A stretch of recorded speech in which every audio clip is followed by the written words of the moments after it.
ప్రభు నామాన్ని బట్టి మనం ప్రార్థించి పోరాడి రక్షణను పొందుకున్నాం.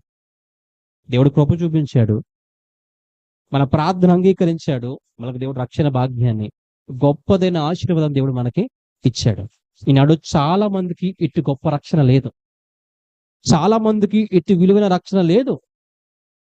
అలా లేదు కనుక ఎలాగో నాకు లేదు కదా, ఉన్నవాడిని ఎందుకు కుదురుగా ఉంచాలి, వాడు కూడా ఏం చేద్దాం, వాడు చేసేద్దాం, వాడిని ఏం చేద్దాం, నాశనం చేసేద్దాం, మనకు ఎలాగో లేదు, వాళ్ళకు కూడా ఉండనివ్వద్దు అనే ప్రయత్నం చేసుకుంటారు. విలువైన రక్షణ కలిగిన నువ్వు మనుషులతో ప్రతినిత్యము పోరాడుతూ ఉండాలి. మనుషులతో ప్రతినిత్యము కూడా యుద్ధం చేస్తూ ఉండాలి.